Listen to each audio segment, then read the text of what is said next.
بسم اللہ الرحمن الرحیم۔ السلام علیکم۔ مصر میں ایک مصری شخص سے الجھنے کے دوران حضرت موسیٰ علیہ السلام کے ہاتھوں غیر ارادی طور پر اس کا قتل ہو گیا، جس کے نتیجے میں آپ نے مصر چھوڑ دیا اور ایک مطلوب کے طور پر فرعون کے سپاہ کو حکم ملا کہ حضرت موسیٰ علیہ السلام کو دیکھتے ہی معاذ اللہ قتل کر دیا جائے۔ یہاں اللہ تعالیٰ نے حضرت موسیٰ علیہ السلام کی مدد فرمائی اور رہنمائی کی کہ آپ مدین کی طرف چلے جائیں۔ جب حضرت موسیٰ علیہ السلام مدین پہنچے تو یہاں آ کر تھکاوٹ اور بھوک پیاس کے باعث آپ جب ایک جھیل پر پانی پینے لگے تو آپ علیہ السلام نے دیکھا مردوں کا ایک گروہ اسی جھیل کے سامنے اپنے جانوروں کو پانی پلانے کے لیے موجود تھا۔ عین اسی وقت حضرت موسیٰ علیہ السلام نے دو نوجوان خواتین کو دیکھا جو مردوں کی بھیڑ سے دور اپنے جانوروں کے ساتھ جدوجہد میں مصروف تھی۔ حضرت موسیٰ علیہ السلام خواتین کے قریب پہنچے تاکہ ان کا حال معلوم کر سکیں، جبکہ مذکورہ خواتین نے حضرت موسیٰ علیہ السلام کو بتایا کہ اپنے جانور کو جھیل سے پانی پلانے سے قبل وہ جھیل پر پہلے سے موجود مردوں کے گروہ کی روانگی کا انتظار کرنا چاہتی ہیں۔ خواتین نے حضرت موسیٰ علیہ السلام کو یہ بھی بتایا کہ ان کے والد بے حد ضعیف ہیں، وہ اپنے جانوروں کو پانی پلانے کے لیے جھیل تک نہیں لا سکتے، اس لیے دونوں خواتین کو یہ کام کرنے کے لیے خود آنا پڑا۔ خواتین کا یہ قصہ سن کر حضرت موسیٰ علیہ السلام رضاکارانہ طور پر ان کے جانوروں کو جھیل تک لے جاتے، پانی پلاتے، پھر دونوں خواتین کے پاس واپس لے آتے ہیں۔ جانوروں کو خواتین کو واپس کرنے کے بعد حضرت موسیٰ علیہ السلام ان سے دور چلے جاتے ہیں اور ایک سایہ دار جگہ کی طرف بڑھتے ہیں۔ اس سایہ دار پناہ گاہ تک پہنچنے سے قبل حضرت موسیٰ علیہ السلام اللہ کے حضور دعا کرتے ہیں، جو سورۃ القصص کی آیت نمبر 24 میں مذکور ہے۔ ترجمہ: پھر ان کے جانور کو پانی پلا دیا، پھر سایہ کی طرف ہٹ کر آیا، پھر کہا کہ اے میرے رب، تو میری طرف جو اچھی چیز اتارے میں اس کا محتاج ہوں۔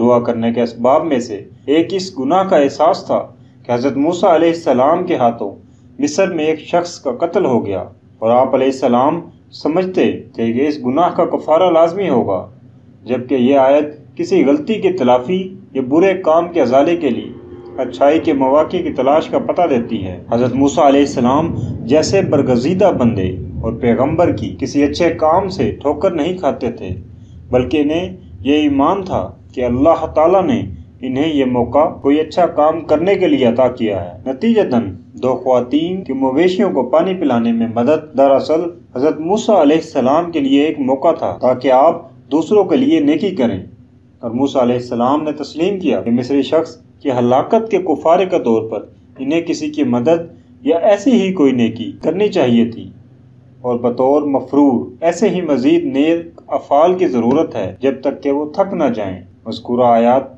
کا دوسرا اہم نقطہ یہ ہے کہ آپ علیہ السلام تھکے ہوئے تھے، دونوں خواتین کے سامنے آرام فرما سکتے تھے، تاہم آپ نے مدد کرنے کے بعد خواتین کے ساتھ رہنے کے بجائے آرام کے لیے دوسری جگہ تلاش کی۔ یہاں ہمیں یہ بھی سبق ملتا ہے، کسی مدد کرنے کے بعد آپ ان سے منسلک نہیں ہو جاتے۔ موسیٰ علیہ السلام نے انتظار بھی نہ کیا کہ خواتین آپ کا شکریہ ادا کرتی یا پھر طرفین میں نئی گفتگو چھڑ جاتی، بلکہ آپ علیہ السلام نے سادگی سے ان کی مدد کی، اڑے اور چل دیے۔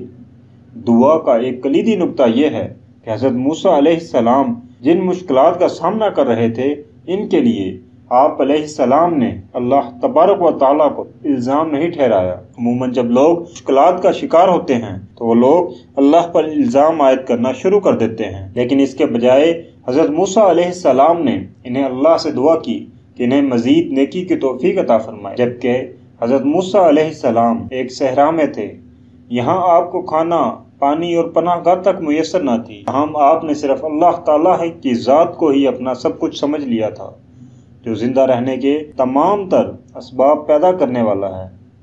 انہی دو خواتین کی حضرت موسیٰ علیہ السلام نے گھر پہنچنے میں بھی مدد کی، جس کے بعد خواتین کے والد اپنے بیٹیوں کو وقت سے قبل دیکھ کر حیران ہوئے۔ خواتین نے اپنے والد کو بتایا کہ انہیں حضرت موسیٰ علیہ السلام نے مدد کی۔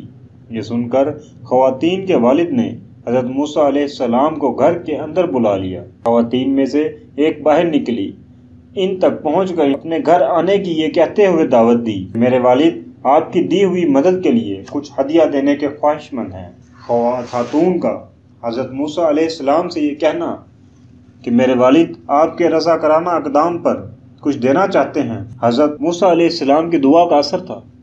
حضرت موسیٰ علیہ السلام نے فوری طور پر خواتین کے والد سے ملاقات کی، کیونکہ آپ اسے اللہ تعالیٰ کی طرف سے بھیجا گیا موقع سمجھ رہے تھے۔ ہم میں سے بہت سے لوگ جنہیں مدد کی ضرورت ہوتی ہے مدد لینے سے ہچکچاتے ہیں، یا پھر کسی اور شخص سے جب مدد ملتی ہے تو اسے مسترد کر دیتے ہیں اور کہتے ہیں ہم اللہ تعالیٰ کی مدد کے انتظار میں ہیں۔ تاہم ہمیں یہ شناخت کرنے کی توفیق نہیں ملتی کہ کسی دوسرے شخص سے ملنے والی مدد بھی دراصل اللہ تعالیٰ ہی کی بھیجی ہوئی مدد ہو سکتی ہے۔ کسی بھی موزے شخص یا خاتون کی بنیادی خصوصیت یہ ہوتی ہے کہ اسے دوسروں کی مدد کی ضرورت نہیں ہوتی، کیونکہ یہ شرمناک ہوتا ہے کہ آپ کسی سے مدد مانگے، مخلصانہ جذبہ ہوتا ہے۔ لیکن جب لوگ ہمیں مدد کی پیشکش کرتے ہیں جبکہ ہمیں مدد کی ضرورت ہو، ہمیں یہ تسلیم کرنا ہوگا کہ وہ مدد اللہ تعالیٰ کی طرف سے بھیجی ہوئی بھی ہو سکتی ہے۔ 8 سال اور بعض روایات کے مطابق 10 سال تک حضرت موسیٰ علیہ السلام نے اپنے سسر کے لیے کام کیا۔ اس سے ہماری ثقافت اور معاشرتی روایت ایک ضرب پڑتی ہے جس کے مطابق سسرالیوں کے لیے کام کرنا باعث شرم قرار دیا جاتا ہے۔ اللہ تعالیٰ خود ہمیں یہ سبق دے رہا ہے کہ انسان خود ہی عزت اور بےعزتی کے خود ساختہ معیارات قائم کرتا ہے، جس سے زندگی دشوار ہو جاتی ہے۔ اللہ تعالیٰ نے ہم پر خود ایسی کوئی بات مسلط نہیں فرمائی۔ اللہ کے برگزیدہ نبی حضرت موسیٰ کلیم اللہ علیہ السلام نے کبھی کوئی چرواہا یا کسان بننے کی تمنا نہیں کی تھی، لیکن جو کچھ بھی آپ کو ملتا گیا آپ اسے اپنانے کے لیے تیار رہتے تھے۔ اس سے واضح ہوتا ہے کہ مشکل وقت کے لیے مشکل فیصلے کرنے پڑتے ہیں، اور ہمیں بھی وہ لے لینا چاہیے جو اللہ تعالیٰ ہمیں کسی وسیلے سے عطا فرمائے۔ اس لیے ہر موقع، ہر دوست، ہر رابطہ اور ہر تعلق جو ہم زندگی میں قائم کرتے ہیں وہ دراصل اللہ تعالیٰ کی طرف سے ایک پیشکش قرار دی جاتی ہے۔ یہی حضرت موسیٰ علیہ السلام کے قصے سے حاصل کردہ سبق ہے۔